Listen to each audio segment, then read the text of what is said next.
Hello नमस्कार। आपका मुकेश बैरागी 9627 channel पे बहुत बहुत स्वागत है। आज का हमारा टॉपिक है राजस्थान में जनपद काल और महाजनपद।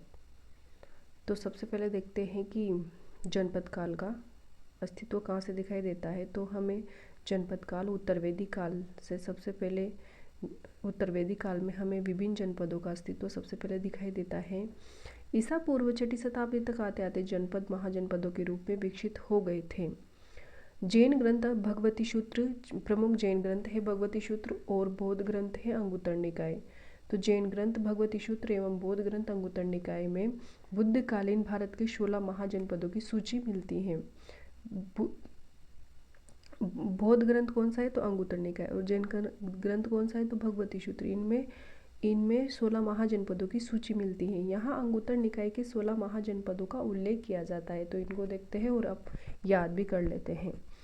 तो महाजनपद है काशी, काशी की राजधानी है वाराणसी, काशी की राजधानी है वाराणसी। कुरु की राजधानी है इंद्रप्रस्थ, कुरु की राजधानी इंद्रप्रस्थ। अंग की चंपा, मगध की राजगृह और गिरिब्रज, मगध की राजगृह और गिरिब्रज। वज्र की विदेह और मिथिला, वज्र की विदेह और मिथिला। मल्ल कुशावती, कुशीनारा, मल्ल की राजधानी है कुशावती कुशीनारा। चेदी की राजधानी है शुक्तिमती, चेदी की राजधानी है शुक्तिमती। वत्स कौशाम्बी इंपॉर्टेंट है, वत्स कौशाम्बी। कौशल की राजधानी है अयोध्या, कौशल की राजधानी है अयोध्या। बुद्ध काल में इसके 2 भाग थे, उत्तरी भाग की राजधानी साकेती और दक्षिणी भाग की राजधानी श्रावस्ती थी। उत्तरी भाग की राजधानी उत्तरी कौशल यानी कि उत्तरी भाग की राजधानी साकेत और दक्षिणी भाग की राजधानी श्रावस्ती थी। पांचाल जब महाजनपद की राजधानी उत्तरी पांचाल की अहिछत्रपुर थी। उत्तरी पांचाल की तो अहिछत्रपुर और दक्षिणी पांचाल की काम्पिले थी। यानी कि पांचाल की राजधानी उत्तरी पांचाल की अहिछत्र और दक्षिणी पांचाल की काम्पले थी। मत्स्य की राजधानी विराटनगर थी, मत्स्य की राजधानी विराटनगर। और सूरसेन की राजधानी मथुरा या मेथुरा सूरसेना में भी कहा जाता था इसको, मथुरा को ही मेथुरा सूरसेना ही कहा जाता था। अश्मक की राजधानी पोटन या पाटेल थी। और अवंती की राजधानी उत्तरी अवंती की राजधानी उज्जैनी थी और दक्षिणी अवंती की राजधानी महिष्मती थी। दक्षिणी अवंती महिष्मती और उत्तरी अवंती उज्जैनी थी। गांधार की राजधानी तक्षशिला, कंबोज की राजपुर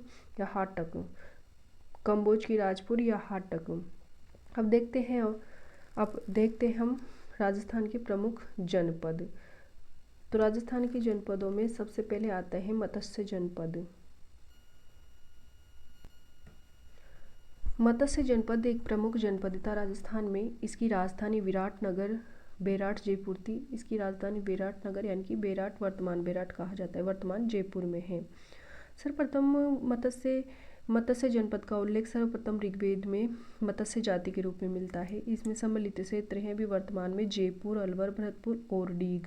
अब डीग नया जिला बन गया तो डीग भी आ गया है। पहले जयपुर, अलवर, भरतपुर इसका मत्स्य का क्षेत्र था, अब डीग भी है। तो जयपुर, अलवर, भरतपुर, डीग को मत्स्य जनपद के क्षेत्र के अंतर्गत आता है।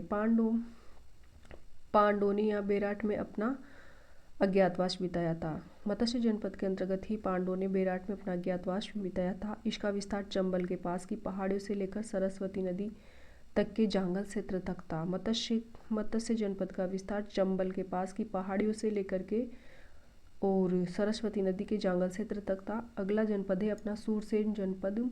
तो सूरसेन जनपद आधुनिक ब्रज क्षेत्र है। इसका उल्लेख इसका महाभारत में यादव वंश के रूप में मिलता है। राजधानी मथुरा थी। सम्मिलित क्षेत्र में राजस्थान के पूर्वी अलवर, भरतपुर, डीग, करौली, धौलपुर यानी कि पूर्वी अलवर और भरतपुर, डीग और करौली, धौलपुर सूरसेन जनपद के अंतर्गत आते हैं। वासुदेव श्री कृष्ण इसी सूरसेन जनपद से ही संबंधित है। वासुदेव श्री कृष्ण कौन से जनपद से संबंधित है तो सूरसेन जनपद से संबंधित है। प्राचीन यूनानी लेखक इस राज्य को सूरसेनोई तथा राजधानी को मेथोरा कहते थे। ये इम्पोर्टेंट है कि प्राचीन यूनानी लेखक सूरसेन को क्या कहते थे तो सूरसेनोई तथा राजधानी को मेथोरा कहते थे। अगला जनपद है अपना जांगल देश, यानी कि जांगल देश की राजधानी अहिछत्रपुर नागौर थी। जांगल देश की राजधानी अहिर छत्रपुर नागौर थी। सम्मिलित क्षेत्र है बीकानेर और जोधपुर का उत्तरी क्षेत्र का कुछ भाग, यानी कि बीकानेर और जोधपुर को ही जांगल देश कहते हैं। बीकानेर और जोधपुर के उत्तरी क्षेत्र के कुछ भाग को जांगल देश कहते हैं। बीकानेर के शासक जांगल प्रदेश के राजा होने के कारण जांगलदर बादशाह कहलाए कर्ण सिंह के समय पे, यानी कि बीकानेर के शासक जांगल प्रदेश के राजा होने के कारण जांगलदर बादशाह कहलाए। तो जांगलदर बादशाह कहाँ के कहलाए? बीकानेर के शासक। कुरु जांगला तो बीकानेर को कहा जाता है, और मद्र जांगला मरुकांतार मारवाड़ को कहा जाता है। कुरु जांगला आ जाए तो बीकानेर, मद्र जांगला आ जाए तो मरुकांतार मारवाड़। अगला अपना जनपद है सीवी जनपद। सीवी जनपद की राजधानी पहले शिवपुर थी, फिर अभी वर्तमान मध्यमिका नगर थी बाद में, और उदयपुर चित्तौड़गढ़ मध्यकालीन मेवाड़ राज्य इस सीवी जनपद के अंतर्गत आता है।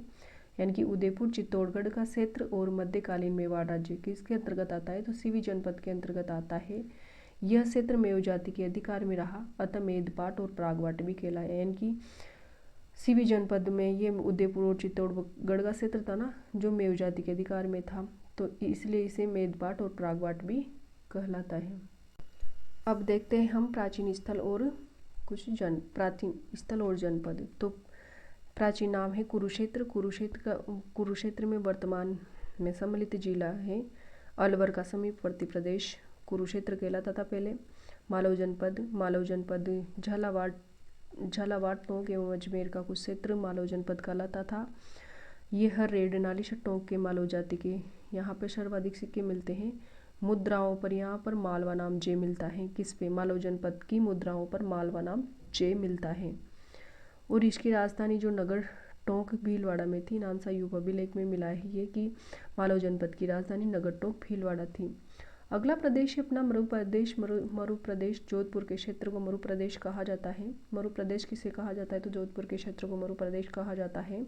रुद्रदामन का जूनागढ़ अभिलेख 185 ईस्वी में मरु देश का वर्णन मिलता है। तो कौन से अभिलेख में? मरुदामन का जूनागढ़ का अभिलेख था ना 150 ईस्वी का, उसमें मरुदेश का उल्लेख मिलता है।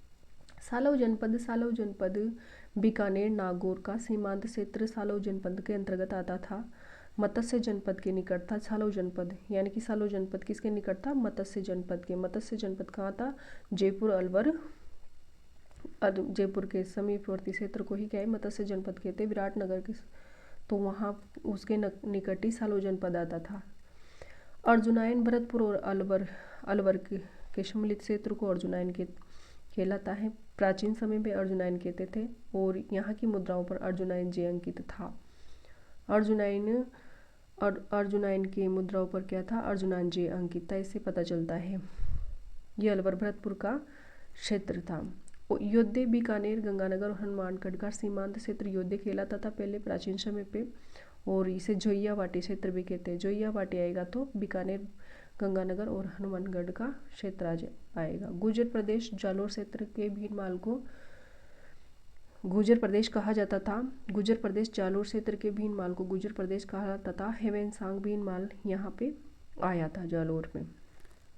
कांठल प्रतापगढ़ के क्षेत्र को कांठल कहा जाता था। माही नदी की कांठी या किनारे पर होने के कारण से कांठल कहलाया। नदी के कांटे या किनारे पर होने के कारण ही ये कांठल कहलाया। तो ये प्राचीन प्रतापगढ़ के क्षेत्र को प्राचीन समय पे कांठल कहा जाता था। छप्पन का क्षेत्र प्रतापगढ़ और बांसवाड़ा का क्षेत्र। प्रतापगढ़ और बांसवाड़ा के प्राचीन क्षेत्र में ही छप्पन कहा जाता था, क्योंकि यहाँ पर 56 गाँवों के समूह था, इसलिए 56 क्षेत्र कहलाते। 56 गाँवों के समूह होने के कारण ही 56 कहलाता था। ऊपरमाल भैंसरोडगढ़ तथा बिजोलिया तक का पठारी क्षेत्र ऊपरमाल का पठार कहलाता है। ये ऊपर उठा हुआ होने के कारण ऊपरमाल कहलाता है। ये क्या है? ऊपर उठा हुआ होने के कारण ही ऊपरमाल कहलाया। तो ये थे अपने प्राचीन स्थल और जनपद। एक थोड़ी सी डिटेल इसमें राजपूतों की उत्पत्ति से संबंधित विभिन्न मतों को लेकर भी देख लेते हैं, जिसमें से भी एक क्वेश्चन आ जाता है, तो इसको भी देख लेते हैं। राजपूतों की उत्पत्ति से संबंधित विभिन्न मत। जो पहला मत है राजपूतों की देशी उत्पत्ति का 2 सिद्धांत है इसमें।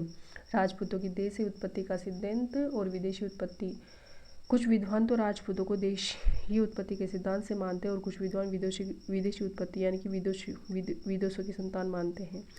तो सबसे पहले मत आता है अपना अग्निकुंड से उत्पन्न मत। तो अग्निकुंड से उत्पन्न गुजर प्रतिहार, जैसे अग्निकुंड से उत्पन्न गुजर प्रतिहार, चालुक्य, परमार और चहमान अग्निकुंड से उत्पन्न हुए हैं। ये कौन मानता है? चंद्रबरदाई का पृथ्वीराज रासोम चंद्रबरदाई मानते हैं कि चौहान राजपूत किससे उत्पन्न हुए? तो अग्निकुंड से। इसके समर्थक हैं नैणसी और सूर्यमल मिश्रण, यानी कि अग्निकुंड से उत्पन्न के समर्थक थे नैणसी और सूर्यमल मिश्रण। अगला है अपना प्राचीन क्षत्रियों की संतान थे, यह सर्वाधिक मान्य मत है। इसे GH ओझा मानते हैं और CV वैद्य मानते हैं कि राजपूत प्राचीन क्षत्रियों की संतान है। तो GH ओझा और CV वैद्य प्राचीन क्षत्रियों की संतान मानते हैं, सर्वाधिक मान्य मत है। सूर्य एवं चंद्रवंशी मत मानते हैं गौरीशंकर हीरानंद ओझा और दशरथ शर्मा। वैदिक आर्यों की संतान CV वैद्य मानते हैं, वैदिक आर्यों की संतान CV वैद्य और सूर्य चंद्र मत मानते गौरीशंकर हीराचंद ओझा। और ब्राह्मण वंश से मत के अनुसार DR भंडारकर और गोपीनाथ शर्मा मानते हैं कि राजपूत ब्राह्मण वंश से उत्पन्न हुए और सामाजिक आर्थिक प्रक्रिया की उपज ब्रजदुलाल चट्टोपाध्याय सामाजिक आर्थिक प्रक्रिया की उपज मानते हैं। मिश्रित अवधारणा देवी प्रसाद चट्टोपाध्याय, देवी प्रसाद मिश्रित और ब्रजदुलाल चट्टोपाध्याय सामाजिक आर्थिक प्रक्रिया की उपज। प्राचीन आदिम जातियों गोड़ खोकर बर आदि के वंशज स्मिथ मानते हैं। स्मिथ क्या मानते हैं? प्राचीन आदिम जातियों के गोंड खोकर भर आदि के वंशज मानते हैं। विदेशी उत्पत्ति के सिद्धांत के अंतर्गत शक, कुषाण, होण आदि विदेशी जातियों की संतान मानते हैं। तो कौन मानते हैं? Colonel toad, doctor Ishwari Prasad, Smith, crook, DR Bhandarkar, ये सभी विदेशी जातियों की संतान राजपूतों को मानते हैं। तो शक शीतेन की संतान आएगा तो कर्नल जेम्स टोड और विलियम क्रुक आएगा। शक शीतेन आएगा तो कर्नल जेम्स टोड एवं विलियम क्रुक आएगा। शक यूची गुजर हूण आएगा तो VA स्मिथ आएगा। शक यूची गुजर हूण आएगा तो VA स्मिथ आएगा। और गुजर वंशीय मत आएगा तो डॉक्टर R भंडारकर और डॉक्टर ईश्वरी प्रसाद। गुजर वंशीय मत doctor DR Bhandarkar, doctor Ishwari Prasad. यूची Kushan जाति के वंशज भ्रोच गुजर ताम्रपत्र 978 ईस्वी के अनुसार कनिंगम, यानी कि यूची कुषाण जाति के वंशज आएगा तो कनिंगम। यूची कुषाण जाति के वंशज कनिंगम किसके अनुसार है? ब्रोच गुजर ताम्रपत्र के अभिलेख 978 के अनुसार है। तो ये था अपना टॉपिक जनपद काल और राजस्थान में प्रमुख जनपद। तो वीडियो देखने के लिए आपका बहुत बहुत धन्यवाद। चैनल को सब्सक्राइब कीजिए, वीडियो को लाइक कीजिए एंड शेयर कीजिए। Thank you.